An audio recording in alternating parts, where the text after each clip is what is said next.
और अगली खबर महाराष्ट्र के पुणे शहर से, जहां कुख्यात अपराधी नीलेश घायवल के फरार होने के बाद बवाल मचा हुआ है। बताया जा रहा है कि कथित आरोपी के खिलाफ हत्या, लूट और रंगदारी के कई मामले दर्ज हैं। पुलिस ने उसके खिलाफ मकोका के तहत कार्रवाई की है, लेकिन सबसे हैरानी की बात यह है कि आरोपी विदेश भागने में कामयाब हो गया है, जिसके चलते अब प्रशासन से लेकर सरकार के मंत्रियों पर गंभीर आरोप लग रहे हैं। इसी बीच पुणे पुलिस ने इस कुख्यात गैंगस्टर के घर पर छापेमारी की, जहां से जिंदा कारतूस समेत 40 अलग अलग कागजात बरामद हुए हैं। पुलिस को नीलेश घायवल के घर से मराठवाड़ा में विभिन्न स्थानों पर खरीदी गई जमीन के दस्तावेज, पासबुक और अन्य सामग्री भी मिली है। जमीन का लेन देन मराठवाड़ा में पवन चक्कियों के पास हुआ है। वहीं पुलिस को उसके घर से कई जिंदा कारतूस मिले हैं। साथ ही पुलिस ने घायवल के खिलाफ एक और मामला दर्ज किया है।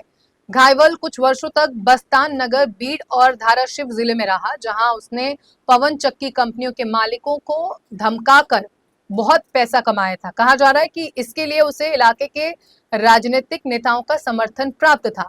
वहीं आपको बता दें कि बीते दिनों पुणे के एक रिहायशी इलाके में घायवल गिरोह के गुंडों ने एक व्यक्ति को गोली मारकर उसकी हत्या कर दी थी, जिसके बाद पुलिस ने घायवल गिरोह पर शिकंजा कसना शुरू किया। हालांकि इसी बीच खबर आई कि वो लंदन भाग गया है। वहीं इस मामले पर अब कई सवाल उठे हैं, जैसे कि नीलेश घायवल के कई गंभीर आपराधिक रिकॉर्ड होने के बावजूद उसे पासपोर्ट कैसे मिला और पुलिस ने घायवल को चरित्र प्रमाण पत्र कैसे दिया। इसी बीच शिंदे गुट के नेता रविंद्र धांगेकर ने आरोप लगाया है कि नीलेश घायवल के भाजपा मंत्री चंद्रकांत पाटिल से संबंध है। धांगेकर इस मामले को लेकर लगातार हमलावर हैं। उन्होंने पुलिस की छापेमारी पर अपनी प्रतिक्रिया दी और कहा कि कुख्यात गैंगस्टर के घर को खुदवाया जाए। जहां पुलिस को जिंदा कारतूस मिले हैं, वहां जिंदा दफनाए गए लोग भी मिलेंगे। शिंदे गुट के नेता ने कहा कि चंद्रकांत पाटिल के कार्यालय में पाटिल नाम का एक व्यक्ति है, वो चंद्रकांत पाटिल का काम देखता है। पुलिस को उसके भी मोबाइल फोन और नंबरों की जांच करनी चाहिए। रविंद्र धांगेकर ने कहा कि मोबाइल जांच में सारा सच सामने आ जाएगा। उन्होंने पुलिस पर सत्ता और मंत्री के दबाव में काम करने का आरोप लगाया है। उनका कहना है कि पुलिस चाहे तो ये गिरोह खत्म हो सकता है, लेकिन मंत्री के समर्थन के चलते पुलिस सख्त कार्रवाई नहीं कर रही।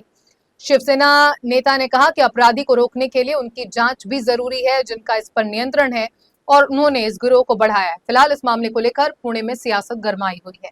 हैरान कर देने वाली खबर सामने आ रही है महाराष्ट्र के पुणे शहर से, जहां 2 पुलिसकर्मियों पर उस समय दरांती यानी कोयता से हमला किया गया जब वो अपनी ड्यूटी खत्म कर घर जा रहे थे। ये वारदात देर रात 1 बजे के आसपास पुणे के लॉ कॉलेज रोड पर हुई। इस वारदात से इलाके में हड़कंप मच गया और लोग सवाल पूछ रहे हैं कि क्या पुणे में अब पुलिस भी सुरक्षित नहीं है। बताया जा रहा है कि दोनों पुलिसकर्मी ड्यूटी खत्म कर घर लौट रहे थे, तभी लॉ कॉलेज रोड पर बाइक सवार 2 लोगों ने क्राइम ब्रांच यूनिट 3 में कार्यरत अमोल काटकर के सिर पर हमला कर दिया। पुलिस के मुताबिक आपसी रंजिश में इस वारदात को अंजाम दिया गया है। वहीं हमले में घायल पुलिस अधिकारी को इलाज के लिए अस्पताल में भर्ती कराया गया है। पुलिस हमलावरों के खिलाफ मामला दर्ज कर उनकी तलाश शुरू कर दी है।